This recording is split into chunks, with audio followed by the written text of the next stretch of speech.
வணக்கம் மக்களே. இன்றைக்கி நம்ம யாரை பற்றி பார்க்க போகிறோம்னா, ஜோதி பாஸ். மார்க்சிஸ்ட் கம்யூனிஸ்ட் கட்சியோட ஒரு மூத்த தலைவர்கள் ஒருவர் ஜோதி பாஸ்.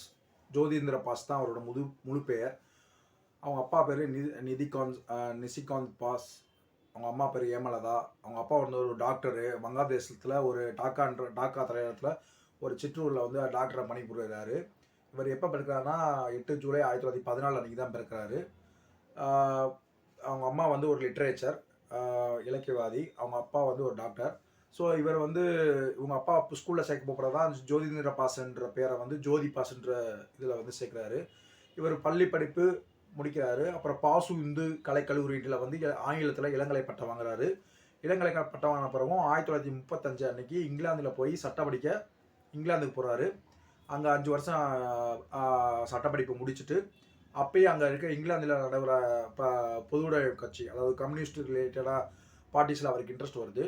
ஸோ அதுக்கடுத்து அப்புறம் என்ன வர்றாருன்னா 1940 சட்டப்படிப்பு முடிச்சுட்டு ரிஜிஸ்ட்ரேஷன் பண்ணிவிட்டு லாவை ரிஜிஸ்ட்ரேஷன் பண்ணிவிட்டு இந்தியா வராரு. இந்தியாவில் பொதுவுடை கட்சிகளில் வந்து ஈடுபாடோட செயல்படுறாரு.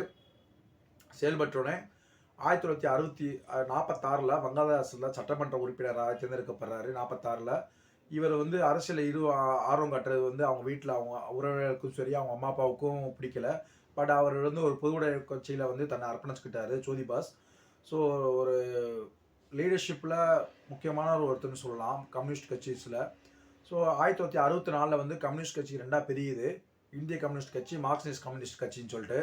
அதில் மார்க்சிஸ்ட் கம்யூனிஸ்ட் கட்சியில் இருக்கிற 9 பேர்த்தில் இவரும் ஒருத்தர். அந்த இருக்கிற 9 பேர்த்தில் இவரும் ஒருத்தர், ஜோதி பாஸ்ன்றது.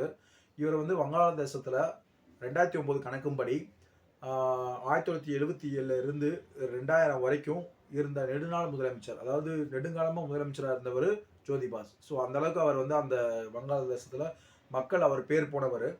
ஸோ நீங்கள் உங்களுக்கு எல்லாத்துக்குமே தெரியும், சில பேர் கேள்விப்பட்டிருப்பீங்க ஜோதி பாஸ்ன்ற ஒரு பேர். ஸோ அதாவது நம்ம மக்கள் தமிழ்நாட்டுக்குள்ளே வந்து ஜோதி பாஸ் அப்படின்னு சொல்லி பேர்லாம் கேள்விப்பட்டிருப்பீங்க. அது அந்த ஜோதி பாஸ் தான். ஸோ அந்தளவுக்கு அது இம்ப்ரெஸ் ஆகி கம்யூனிஸ்ட் லீடரில் ஒரு அப்போ இருக்கிற சுச்சுவேஷனில் பேர் வச்ச சில பேர்த்துக்கு பேர் வச்சவங்க ஜோதி பாஸ்ன்னு சொல்லிட்டு அப்படிப்பட்ட ஒரு லீடர் அவர். ஜோதி பாஸ் வந்து அப்புறம் என்ன பண்ணுறாருன்னா 1977 2000 வரைக்கும் இருக்கார். 2009 கணக்குப்படி நெடுநாள் முதலமைச்சர்.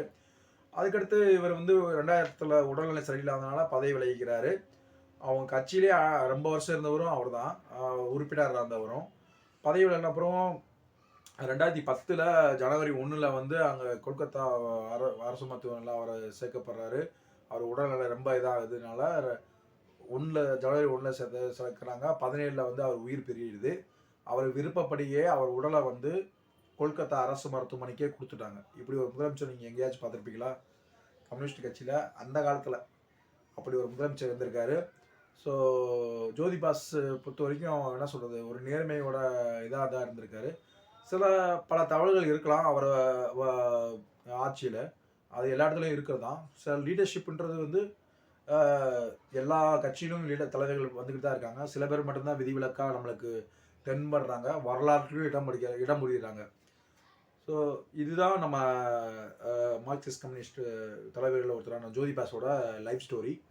ரொம்ப ஷார்ட் அண்ட் இதாக தான் சொல்லியிருக்கேன், ஏன்னா ரொம்ப பெருசாலாம் போனோம்னா அது ரொம்ப லென்த்தாக போகும். ஸோ இதான் அவரோட லைஃப் ஸ்டோரி. இது அவரை பற்றி தெரிஞ்சிருந்தால் உங்களுக்கு மேலும் தெரிஞ்சிருந்துச்சுன்னா கமெண்ட் செக்ஷனில் கமெண்ட் பண்ணுங்கள். நம்ம சேனல் பிடிச்சிருந்துச்சுன்னா லைக் பண்ணுங்கள், ஷேர் பண்ணுங்கள், மறக்காமல் சப்ஸ்கிரைப் பண்ணிடுங்க. பாய், see you.